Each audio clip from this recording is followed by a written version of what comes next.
Hello friends, let's continue our subject strength of material and unit number 3 shear force and bending moment.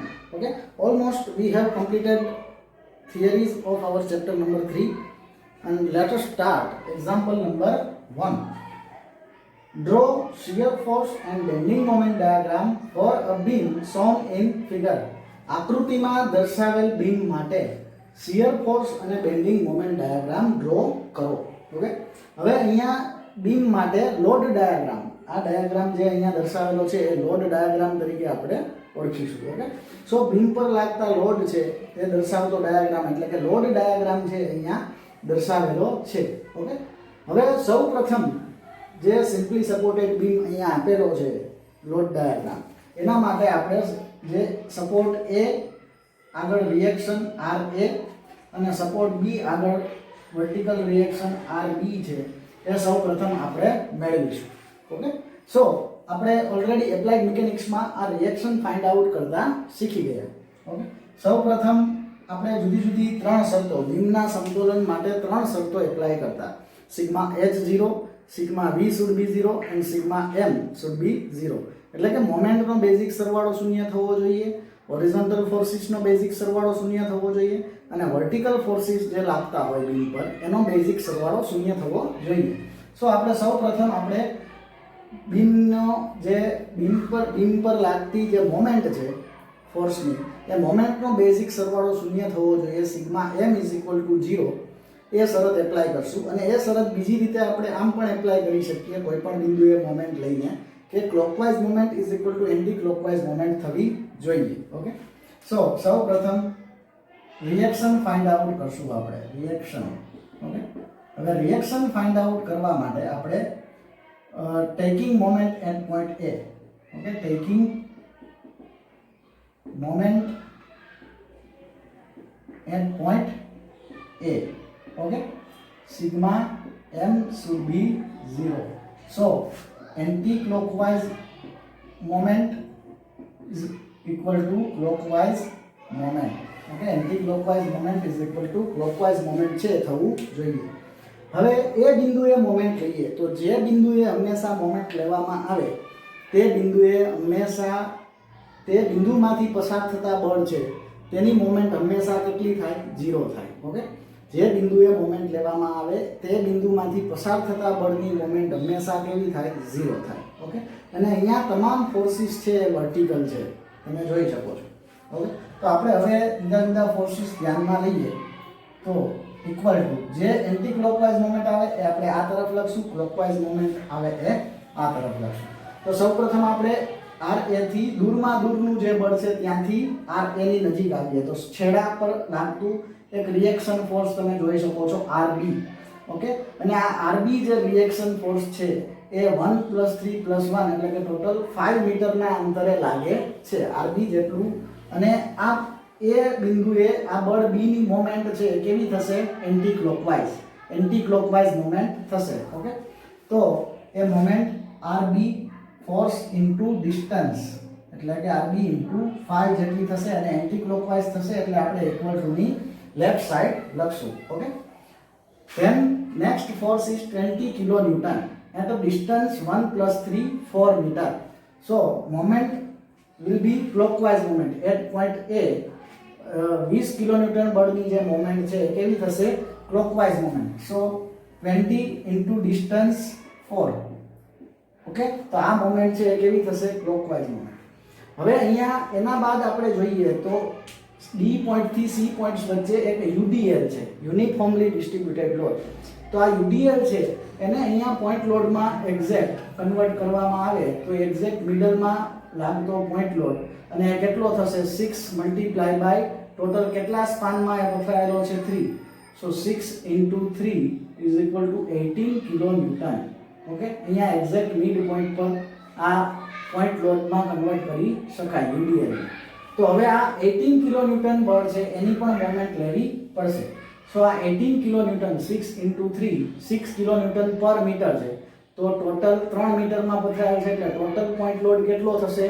6 × 3 18 kilonewton. અને એ કેટલા ડિસ્ટન્સે? Exact mid point પર લાગશે C થી D ના 1.5 metre. Okay, તો અહીંયા એ બિંદુએ મોમેન્ટ લઈએ છીએ, તો એ બિંદુથી ટોટલ ડિસ્ટન્સ કેટલું થશે? 1 મીટર પ્લસ 1.5 મીટર એટલે કે 2.5 મીટર. અને આ 18 કિલોન્યુટન જે 18 કિલોન્યુટન ફોર્સની મોમેન્ટ છે એ કેવી થશે? એ બિંદુએ ક્લોકવાઇઝ. એટલે અહીંયા પ્લસ કરી અને આપણે 18 મલ્ટીપ્લાય બાય 1 પ્લસ 1.5 એટલે કે 2.5 લખશું. ઓકે, આ મોમેન્ટ જે છે એ 18 કિલોન્યુટન ફોર્સની છે અને એ ક્લોકવાઇઝ મોમેન્ટ થશે. ધેન યુડીએલ પૂરો થઈ ગયા બાદ અહીંયા સી બિંદુએ તમે જોઈ શકો છો ઉપરની તરફ 10 કિલોન્યુટન ફોર્સ છે એ લાગી રહ્યું છે અને એ મોમેન્ટ 10 કિલોન્યુટનની છે એ બિંદુએ એન્ટી ક્લોકવાઇઝ મોમેન્ટ થશે. ઓકે, અને એ ફોર્સ છે એ બિંદુએ જે બિંદુએ મોમેન્ટ લીધી હોય તે બિંદુથી ડિસ્ટન્સ કેલ્ક્યુલેટ કરવાનું. તો 10 કિલોન્યુટન ઇન્ટુ 1 ડિસ્ટન્સ.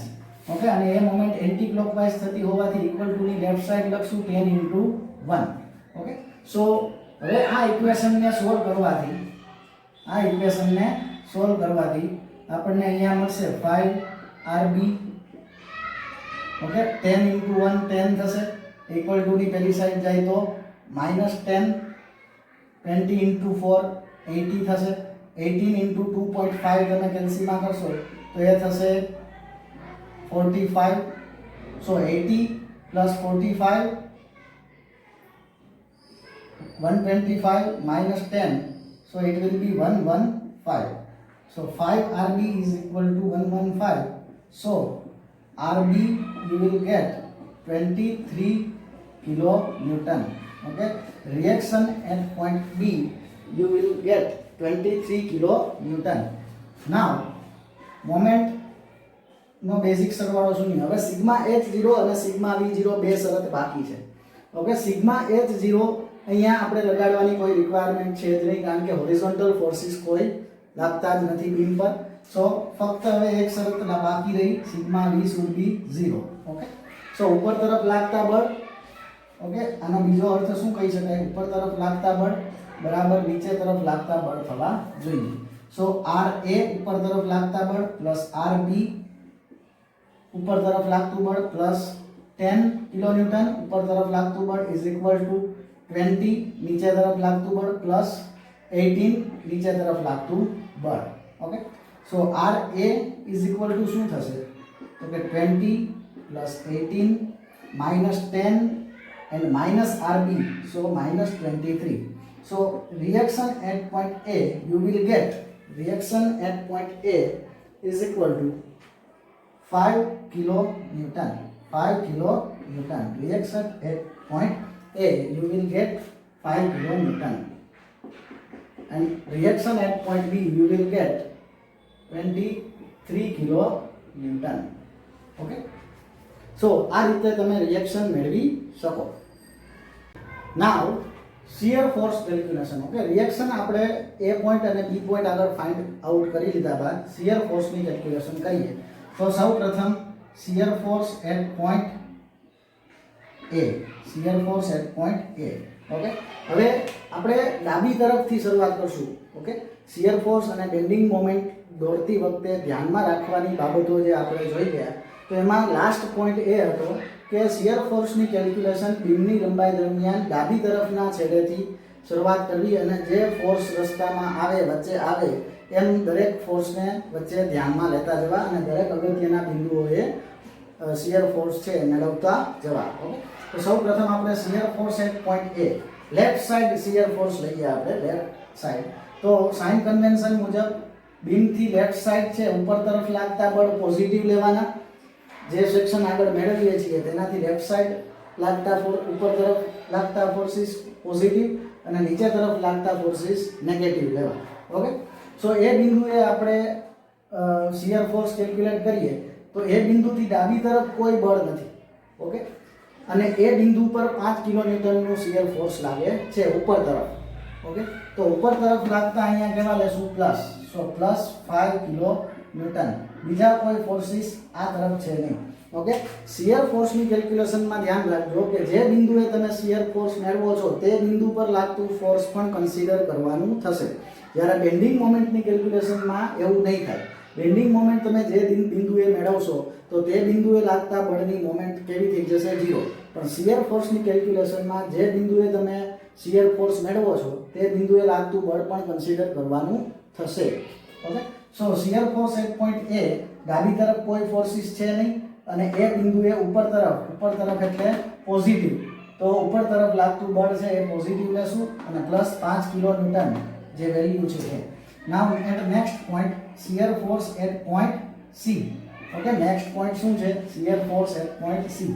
તો તમે સી બિંદુએ જુઓ તો આગળના બિંદુએ પ્લસ 5 કિલો ન્યૂટન એટલે કે ઉપર જે અહીંયા હોય એ વેલ્યુ અહીંયા લઈ જ લેવાની, કારણ કે ડાબી તરફના ફોર્સિસ છે આપણે ધ્યાનમાં લેશું.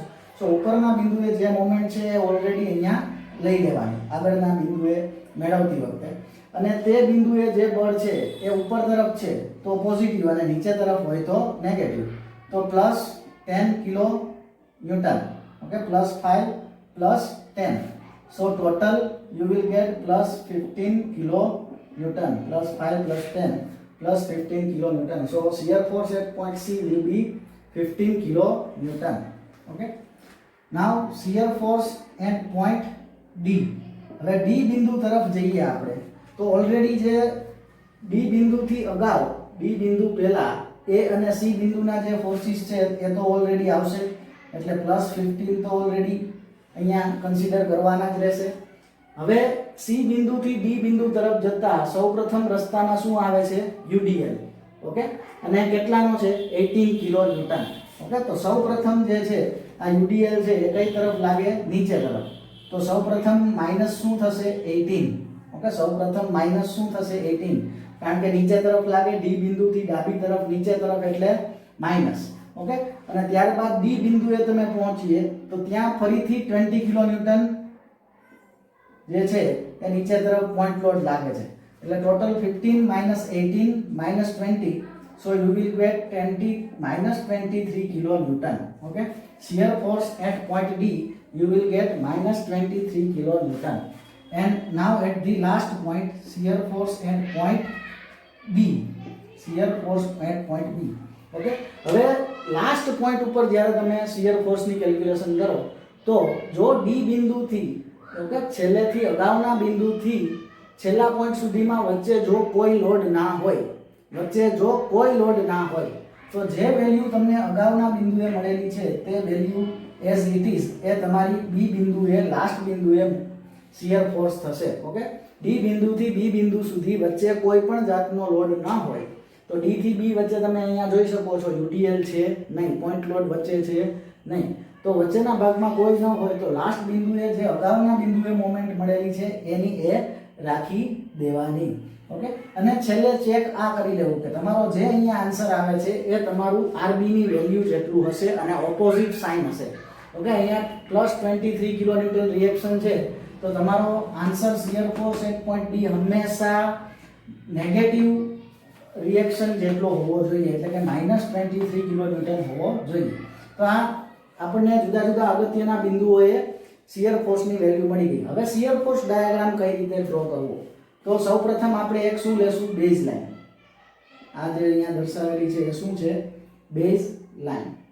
ઓકે, હવે બીમની લંબાઈ જેટલી સૌપ્રથમ બેઝ લાઈન ડ્રો કરવી, ત્યારબાદ અગત્યના બિંદુઓ A, C, D અને જે B છે આ બિંદુઓએ શિયર ફોર્સની જે ધન કિંમતો છે એ ઉપર લેવી. +5 એ પોઈન્ટ આગળ +5 એપ્રોક્સિમેટ +5. ઓકે, એપ્રોક્સિમેટ વેલ્યુ છે દર્શાવવાની છે, તમારે સ્કેલ લઈને મેઝર કરીને કરવાની જરૂર નથી. +5 કરતા +15 છે વધારે થશે તો સી બિંદુએ +15, એટલે એ વેલ્યુ આપણે અહીંયા દર્શાવી દઈએ +15 kilo newton, +15 as it is રાખીએ. ઓકે, ત્યારબાદ ડી બિંદુએ તમે જોઈ શકો છો -23, સો માઇનસ સાઇન છે એ બેઝ લાઇનની નીચે દર્શાવશું અને -23 એ અહીંયા ક્યાંક આપણે દર્શાવી દઈએ -23. ઓકે, ડી બિંદુએ, અને ત્યારબાદ બી બિંદુ છે ત્યાં પણ -23. ઓકે, સો આ રીતે આપણે બીમની લંબાઈ દરમિયાન અગત્યના બિંદુઓએ જે શિયર ફોર્સની વેલ્યુ મળેલી છે એ દર્શાવી દેશું. હવે ત્યારબાદ એક બાબત ખાસ ધ્યાન રાખજો. અહીંયા તમે જુઓ કે shear force at point D ની કેલ્ક્યુલેશનમાં ત્રણ છે એ સરવાળા બાદબાકીમાં સ્ટેપ છે. જ્યારે અહીંયા સરવાળા બાદબાકીમાં 3 સ્ટેપ આવતા હોય તો હંમેશા ધ્યાન રાખવું કે તે બિંદુએ જે વર્ટિકલ લાઈન તમે ડ્રો કરેલી છે તેના ઉપર શિયર ફોર્સની 2 વેલ્યુ દર્શાવવાની થશે. ઓકે, 2 વેલ્યુ દર્શાવવાની થશે. કારણ કે સી બિંદુથી ડી બિંદુ તરફ જતા સૌપ્રથમ UDL આવે છે અને ત્યારબાદ ડી બિંદુએ શું આવે છે? વર્ટિકલ લોડ આવે છે, પોઈન્ટ લોડ આવે છે. ઓકે, સો સૌપ્રથમ પહેલો પોઈન્ટ આપણને મળશે 15 18. ઓકે, 15 18 એટલે ડી બિંદુએ પ્રથમ પોઈન્ટ આપણને મળશે -3. પ્રથમ પોઈન્ટ કયો મળશે? -3. ઓકે, અને ત્યારબાદ -20 થશે એટલે વર્ટિકલ લોડ -20 હોવાથી -3 -20 એટલે -23 થશે. ઓકે, સો આ એક બાબત છે, ખાસ ધ્યાન રાખવી, બીજી કોઈ તકલીફ નહીં થાય. હવે આ બધા બિંદુઓને જોડતો ડાયાગ્રામ દોરવામાં આવે તો એ શિયર ફોર્સ ડાયાગ્રામ તરીકે ઓળખાય, એ આપણે જાણીએ છીએ. હવે કઈ રીતે જોડવા? તો કે સૌપ્રથમ બધી બાબતો જે આપણે જોઈ ગયા ધ્યાનમાં રાખવાની, એ બાબતો મુજબ જોઈએ તો જે બિંદુએ પોઈન્ટ લોડ આવશે ત્યાં વર્ટિકલ લાઈન આવશે. તો તમે અહીંયા જોઈ શકો છો કે એ બિંદુએ પોઈન્ટ લોડ છે વર્ટિકલ, તો એ બિંદુએ આ બંને બિંદુને જોડતી એક વર્ટિકલ લાઈન આવશે. એટલે સૌપ્રથમ આ વર્ટિકલ લાઈન, જો કોઈ બે બિંદુઓ વચ્ચે લોડ ન હોય તો શિયર ફોર્સ ડાયાગ્રામમાં કેવી લાઈન આવે? Horizontal line. એટલે અહીંયાથી આપણે અહીંયા સુધી એક હોરિઝોન્ટલ લાઈન ડ્રો કરીશું એ નિયમ મુજબ. એ હોરિઝોન્ટલ લાઈન ડ્રો થઈ ગયા બાદ ફરીથી તમે અહીંયા જોઈ શકો કે પોઈન્ટ લોડ છે, તો પોઈન્ટ લોડ આવતો હોવાથી +15 સુધી અહીંયા આપણે વર્ટિકલ લાઈન ડ્રો કરી લેશું. +15 સુધી વર્ટિકલ લાઈન ડ્રો કરશું. ત્યારબાદ તમે જુઓ તો C થી D પોઈન્ટ સુધી UDL છે. ઓકે, C થી D પોઈન્ટ સુધી UDL છે અને UDL ના કારણે જે શિયર ફોર્સ છે એ સૌપ્રથમ -3 થાય છે.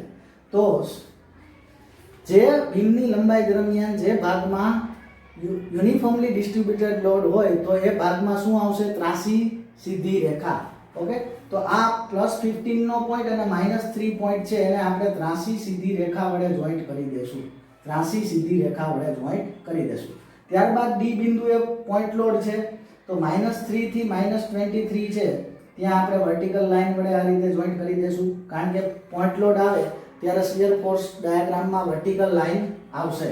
ઓકે, અને ત્યારબાદ ડી બિંદુથી બી બિંદુ સુધી વચ્ચે કોઈ પણ પ્રકારનો લોડ ન હોવાથી એ ભાગમાં શું આવશે? Horizontal straight line. Okay, horizontal straight line. અને બી બિંદુએ વર્ટિકલ લોડ હોવાથી, પોઈન્ટ લોડ હોવાથી આપણે વર્ટિકલ લાઈન વડે દર્શાવી દેશું. ઓકે, સો આ તમારો થયો ઉપરનો જે આ શિયર ફોર્સ ડાયાગ્રામનો ભાગ છે એ પોઝિટિવ વેલ્યુ વાળો અને આ ભાગ છે એ નેગેટિવ. સો આ થયો આપણો શિયર ફોર્સ ડાયાગ્રામ. ઓકે, આ થયો આપણો શિયર ફોર્સ ડાયાગ્રામ. હવે તમે આ શિયર ફોર્સ ડાયાગ્રામ ડ્રો થઈ ગયા બાદ તમે અહીંયા જોઈ શકો છો આ પોઈન્ટ આગળ શિયર ફોર્સની વેલ્યુ કેટલી થાય છે? 0. આ પોઈન્ટ આગળ શિયર ફોર્સની વેલ્યુ કેટલી થાય છે? 0. અને તે બિંદુએ હંમેશા જે બિંદુએ શિયર ફોર્સની વેલ્યુ 0 થતી હોય તે બિંદુએ બેન્ડિંગ મોમેન્ટની વેલ્યુ કેવી થાય? મેક્સિમમ થાય. જે બિંદુએ શિયર ફોર્સની વેલ્યુ 0 થાય તે બિંદુએ બેન્ડિંગ મોમેન્ટની વેલ્યુ કેવી થશે? મેક્સિમમ થશે. ઓકે, તે બિંદુએ બેન્ડિંગ મોમેન્ટની વેલ્યુ મેક્સિમમ. તે આપણે બેન્ડિંગ મોમેન્ટ કેલ્ક્યુલેટ કરતી વખતે જોશું. પણ તેના માટે આપણે સૌપ્રથમ આ જે પોઈન્ટ છે એ A થી કેટલા અંતરે અથવા તો B થી કેટલા અંતરે છે અથવા તો C થી કેટલા અંતરે, એની એક્ઝેક્ટ પોઝિશન આપણે ફાઇન્ડ આઉટ કરવી જોશે. ઓકે, તો એના માટે હું સૌપ્રથમ અહીંયા જે C થી D પોઈન્ટ વચ્ચેનો જે પાર્ટ છે એ હું દોરું છું. તો તમે જોઈ શકો અહીંયા. ઓકે,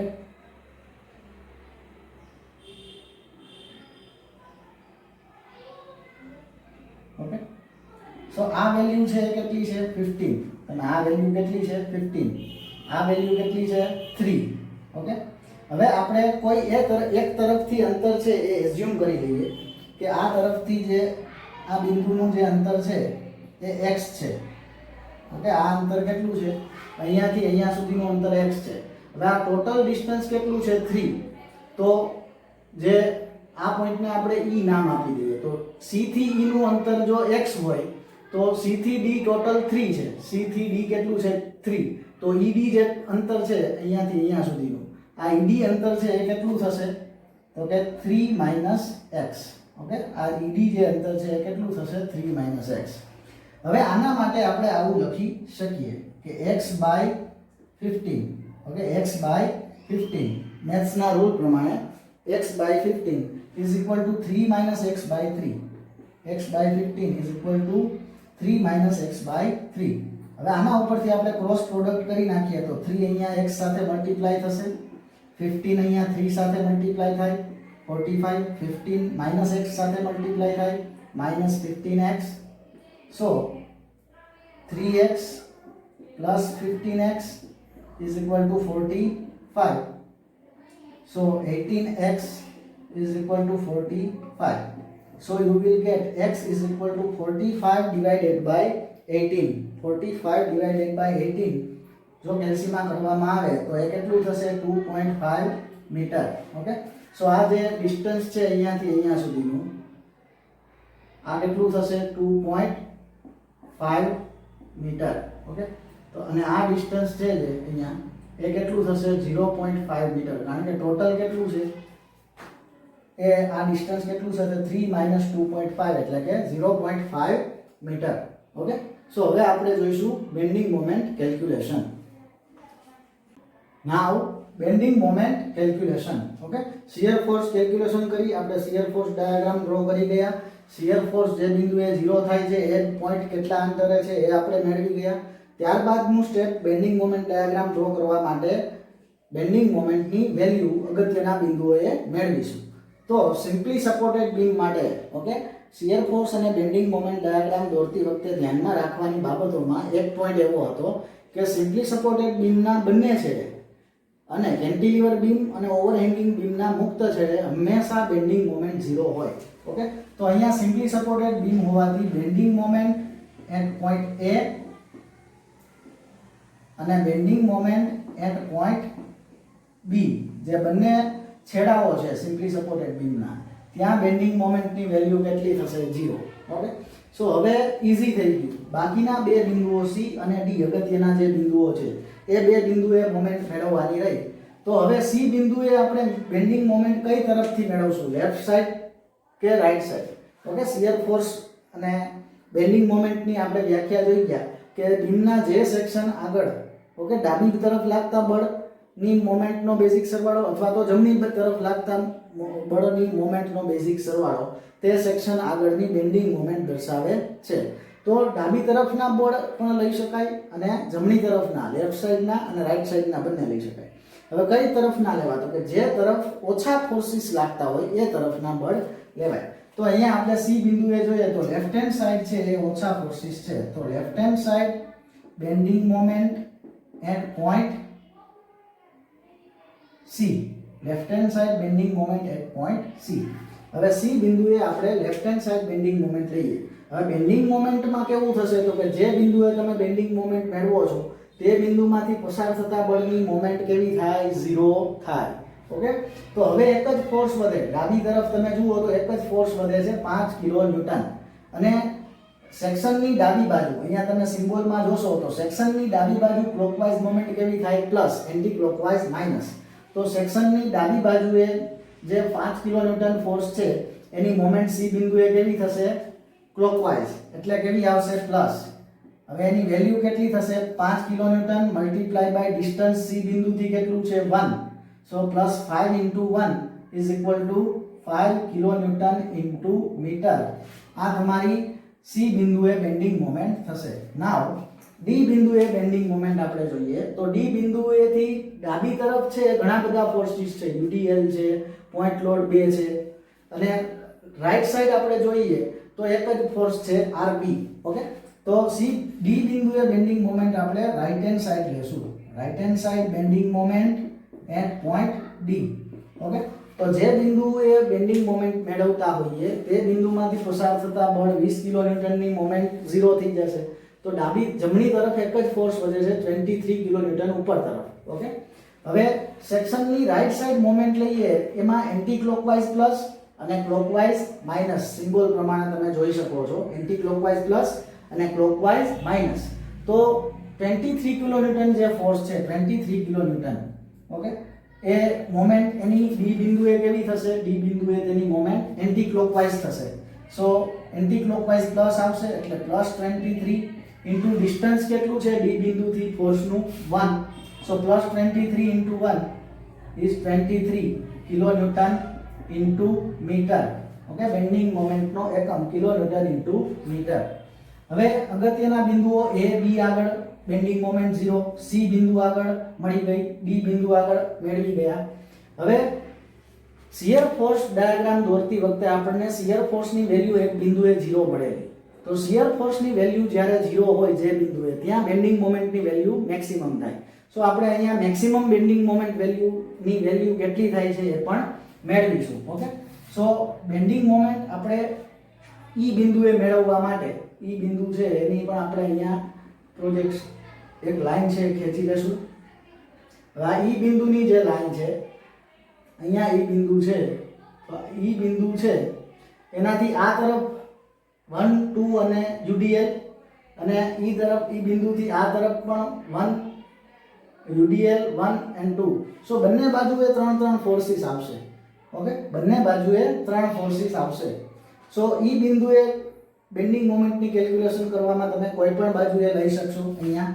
સો આપણે લેફ્ટ હેન્ડ સાઈડ લઈએ, બંને બાજુ એક સરખા ફોર્સ થતા હોય તો right hand side, left hand side કોઈ પણ સાઈડ મેળવી શકાય, બંને વેલ્યુ સરખી જ મળશે. So left hand side bending moment at point E.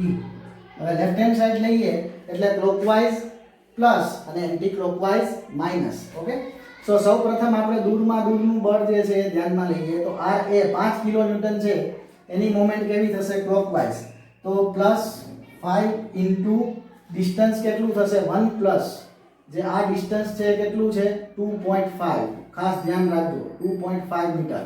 C બિંદુથી ઈ બિંદુનું અંતર, તો ઈ બિંદુથી આ એ બિંદુએ જે R એ ફોર્સ લાગે છે રિએક્શન, એનું ડિસ્ટન્સ થશે 1 + 2.5 એટલે 3.5.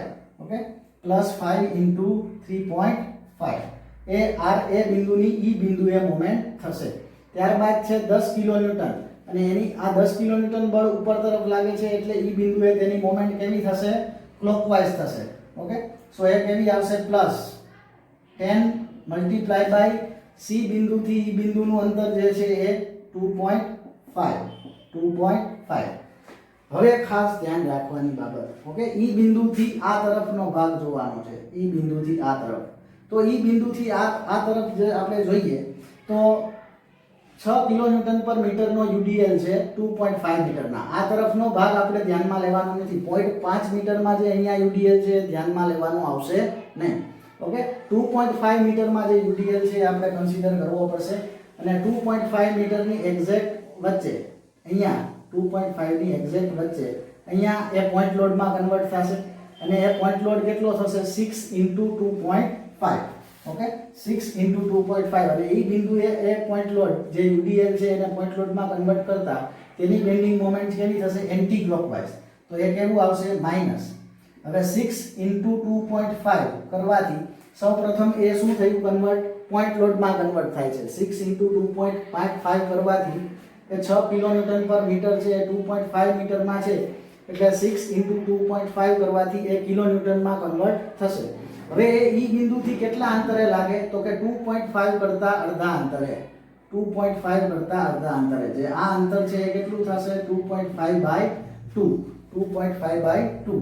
તો મોમેન્ટ માટે હજી એને આપણે ઈ બિંદુથી જે આ પોઈન્ટ આગળ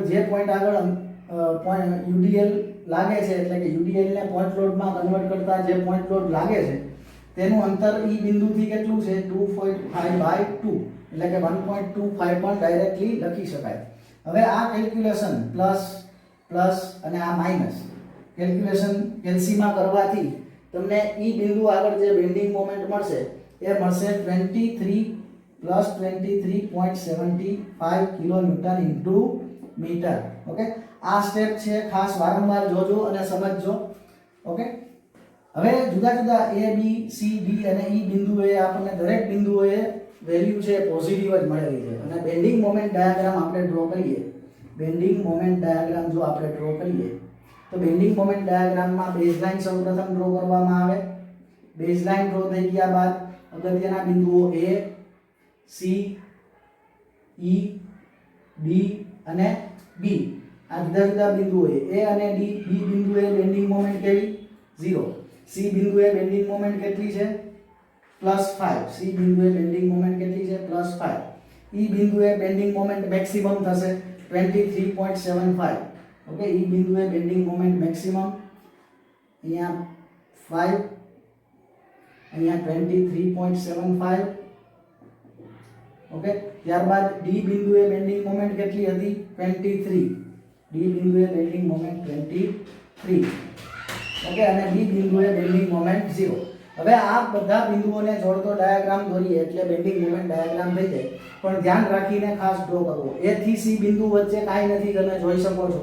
તો જે બે બિંદુઓ વચ્ચે કાંઈ ન હોય તો બેન્ડિંગ મોમેન્ટ ડાયાગ્રામમાં તે બે બિંદુઓ ત્રાંસી સીધી રેખાથી જોડાય. તે બે બિંદુઓ ત્રાંસી સીધી રેખાથી જોડાશે. ઓકે, એટલે અહીંયા શું આવશે ત્રાંસી સીધી રેખા, ત્રાંસી સીધી રેખા. ઓકે, ત્રાંસી સીધી રેખા. ત્યારબાદ C બિંદુથી D બિંદુ સુધી શું છે UDL. ઓકે, તો બેન્ડિંગ મોમેન્ટ ડાયાગ્રામમાં જે બીમની જે લંબાઈમાં UDL હોય તે બિંદુઓ છે કર્વ વડે જોડવામાં આવે છે. તો અહીંયાથી આપણે કર્વ વડે આ રીતે આ બિંદુઓને જોડી દેશું, C થી D સુધીના આ બિંદુઓને, અને આ બિંદુ આગળ જે મેક્સિમમ બેન્ડિંગ મોમેન્ટ છે 23.75. ત્યારબાદ D બિંદુથી B બિંદુ સુધી આપણે જોઈએ તો વચ્ચે કોઈ પણ જાતનો લોડ ન હોવાથી આ બે બિંદુઓ જે છે એને આપણે ત્રાંસી સીધી રેખા વડે જોડી દેશું, ત્રાંસી સીધી રેખા વડે જોડી દેશું. ઓકે, ત્રાંસી સીધી રેખા કર્વ C થી D સુધી અને D થી B સુધી ત્રાંસી સીધી રેખા. ઓકે, સો આ બેન્ડિંગ મોમેન્ટ છે દરેક બિંદુએ કેવી મળે છે પોઝિટિવ. બેન્ડિંગ મોમેન્ટ દરેક બિંદુએ કેવી મળે છે પોઝિટિવ મળે છે. તો આ રીતે આપણે આપેલા બીમ માટે શિયર ફોર્સ ડાયાગ્રામ અને બેન્ડિંગ મોમેન્ટ ડાયાગ્રામ દોરી શકીએ. Thank you.